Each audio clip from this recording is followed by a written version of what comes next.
Welcome back, guys, to another video. Today I am going to be replying to one of my subscribers or someone that watched my videos, and I thought that it would be very important for me to reply to this person. Let me put his message that he sent me up on the screen. Bear with me. So this is Mel F. I wanted to do a reply video to him, and it reads, let's read his message. Reading the message from Mel F, and it reads, I have some serious questions. I've never watched you. I just noticed the title of your page. Things have changed so much. People are doing their own thing these days, apparently. I would like your thoughts, not textbook response, please. What is a theologian? Is that based on what you know or how you live? Can you be a theologian if you know the word but live contrary to it? What are your thoughts on someone who does what he knows to be wrong? Just looking for your perspective since you claim this title. So I have to admit, by looking at his message, at first I was not going to respond. At first I wasn't going to say anything. I was like, I get a lot of people that try to message me and ask me questions that they already know the answer to. Most times they try to use the Bible to try to trick me or try to bring me into, kind of suck me into their little argument or their evil schemes that they have. And I normally don't fall for it. But this one was appropriate, but it was also a little, I don't know if I should get into this, but I decided to, because it really talks a little bit about what is a biblical theologian. Why do I say I'm a biblical theologian? And we're going to answer that question right now. I'm a biblical theologian because I seek after Jesus Christ. I'm constantly always seeking after him, and not just in the Bible, but in his creation, in this world, in people. I'm always looking at people. I'm always looking at people that reflects Jesus Christ, reflects the Bible. I am guilty that sometimes when I look at people's YouTube channels and I watch their videos, because I'm inquisitive, I want to see God in them. I want to see Jesus Christ show up and show out in them. So I watch their videos. But sometimes when I don't see Jesus, when they have kind of shirked him away a little bit, I kind of get a little bit angry. I get a little bit upset because I'm always seeking after him. He always given me a heart to seek after him, to find out everything I could possibly learn about Jesus. So with that being said, I'm going to talk to you about what a biblical theologian is. Let's get right into this video. We'll be reading from Mark chapter 2, verse 18 to 22, and it reads, Once when John's disciples and the Pharisees were fasting, some people came to Jesus asking, Why don't your disciples fast like John's disciples and the Pharisees do? And Jesus replied, Do wedding guests fast while celebrating with the groom? Of course not. They can't fast while the groom is with them. But someday the groom will be taken away from them, and then they will fast. Besides, who would patch old clothes with new clothes? For the new patch would shrink or rip away from the old clothes, leaving an even bigger tear than before. And no one puts new wine into old wineskins, for the wine should burst the wineskins, and the wine and the skins would both be lost. New wine calls for new wineskins. That is God's holy word. Heavenly Father, I ask for you to I ask for you to touch the heart of this believer. I ask for you to fill him with your wisdom, with your knowledge. I ask for you to bless his heart and grant him understanding as we go on this journey. In Jesus' name we pray. Amen. We'll be dealing with 5 things. Christ aroused questions about fasting. Christ brings joyous life. Christ brings a seeking life. Christ brings a new life. Christ brings an adventurous life. And yes, he does. The first one we're going to be going into is the fasting. Why do we fast? And judging. Christ aroused a question about fasting. In the Greek word, where fasting are more accurately translated as are fasting. The disciples of John and of the Pharisees was actually fasting when they asked Jesus this question. What happened was probably this. Religious Jews fasted twice every week, Monday and Thursdays. We can see that in Luke chapter 18, verses 12. I could read it for you. I fast twice a week, and I gave you 10th of my income. John was strict in his observance of the law, so he had taught his disciples to observe to fast. But now John's disciples had a greater reason for fasting and for seeking God's presence. John, their teacher, was in prison facing a death sentence. Therefore, they were fasting with intense fervency, seeking God to deliver their revered prophet. They were asking every true believer, the Jew believers, to join them in their intercession and fasting. Thus, they could not understand Jesus' behavior. He was claiming unmistakably to be the Messiah to whom John had pointed, the one who should be concerned over John's fate and over religious observations should be Jesus, the Messiah. Why did he not teach faithfulness to the religious rituals of fasting? And why was he not now having his followers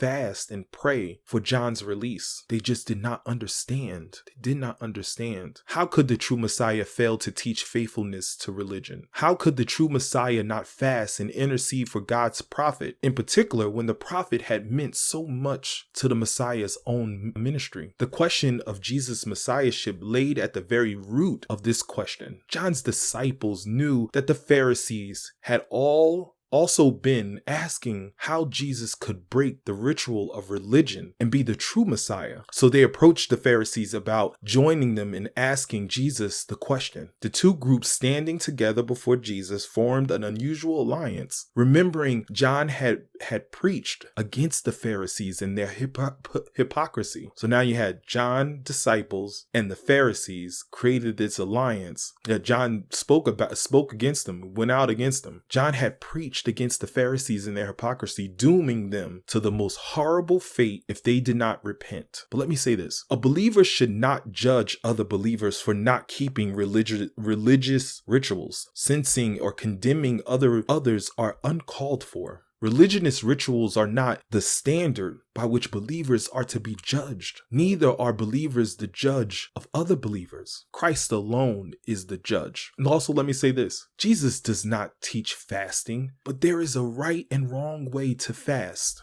With that being said, let's read Matthew chapter 6 verse 18, and it reads, "And when you fast, don't make it obvious as the hypocrites do, for they try to look miserable, disheveled, so people will admire them for fasting. I tell you the truth, that is the only reward they will ever get. But when you fast, comb your hair and wash your face. Then no one will notice that you are fasting except your Father who knows what you do in private. And your Father who sees everything will reward you." Comes down to Jesus bringing us joy and conversion. The presence of Christ brings joy and joyous life. This is the very reason Jesus did not teach his disciples to fast as a religious ritual. There is no need to fast when the presence and joy of Jesus fills our lives. Jesus used clear picture to teach what his mission was. What Jesus was doing was like a wedding. He said, "I am launching a new marriage of people to God. I am the bridegroom, the Son of God himself, who has wed people to God. And my chosen disciples are friends of the bridegroom." A wedding is a joyful, not sad occasion that requires fasting. My presence brings joy, not sadness, to those who will follow me. But let me say this. The discovery of Christ and the day-by-day consciousness of his presence do bring joy to life. Christ is the secret to life and joy in life. No matter how gloomy life may be or how far gone a person may feel, Christ can change a person's life and bring a joy to the heart. Christ can convert a person from gloom, emptiness to joy and fulfillment. Now we come to that seeking believer. It's definitely me, the seeking believer. Christ brings a seeking life. Jesus was pointed and honest. Despite the joy of his presence, he was going to be taken away. The days were coming when he could be taken away from his followers. Then they would fast. The words "taken away" refers to the cross and Jesus' death. He was saying that once he had died, the disciples would fast. They would seek him, seek the joy and consciousness of his presence. This is the first time in Mark that Jesus said he was going to die a violent death. Jesus was saying there were two times when his followers would definitely want to fast. One, when his presence was removed. There are times when the presence of Christ is dimmed in every believer's life. Christ seems far away and absent. There are no consciousness and no awareness of his presence. The believer needs to fast and seek the Lord's presence during these times is crucial. And number two, when his presence was especially needed, there are times when special manifestations, special empowerments is needed. Fasting is intense, and fasting and intense prayer draws God closer to believers to meet the believer who so greatly need and desires help. And that's in all of us. But let me say this, all who are willing to live godly in Christ Jesus shall suffer in this world. It's displayed in 2 Timothy chapter 3 verse 2, and it reads, yes, and everyone who wants to live a godly life in Christ will suffer persecution. Therefore, the godly need a very special presence of the Lord. They must fast often, ever seeking a deeper consciousness of his presence. Now we come to reformation and regeneration. Christ brings a new life. Jesus is not an old patch being sewn to an old garment. He is not out to reform an old religion or old life. His life is completely a new way of life, and his day is a completely new day. It is not the day for patching up old. It is a time to create new. His day is a day of regeneration, not reformation. Christ brings an adventuresome life. Yes, he does. We have gone on some adventures. New wineskin were elastic and would expand as the gas of fermenting wine built up pressure. Old wineskins were hardened and would not expand, but rather they would explode under pressure. Jesus said that he was bringing a new elasticity to life, a new expansion, a new adventure, a new excitement, a new life. But get this, the time for the new always come in both life and in history. The day for patching old will not suffice. A new beginning, a new life must be launched, or else the person faces uselessness, extinction, and even death. So I say, man himself will die in an old garment of flesh unless he comes to Jesus Christ for a new beginning. And number two, programs, methods, organizations, and even religion of this world will die and become ineffective unless they are based upon Christ and the new beginning, his new beginning. The foundation of life is Christ and the new garment of his righteousness. Let me explain. No greater adventure can be launched than the adventuresome life that Christ gives to a person. No greater mission can be undertaken than his mission. In the end, conclusion, we are to struggle against becoming set and fixed in our own ways. We are to be elastic, expanding, and adventurous in our lives. Reading the Bible is not the only way that you connect with Jesus. You can get an understanding. You can get knowledge out of the Bible. It will help you, but also it's in people. When you see people and you see the best of people, when you see Jesus in them and God in them, and you see them walking it out, it's a most glorious thing. He's given us this world so we can see his creation at work in him. It's an amazing thing. It is something that is called Biblical Theologian, and that is me. Thank you, and God bless you, and God bless your family.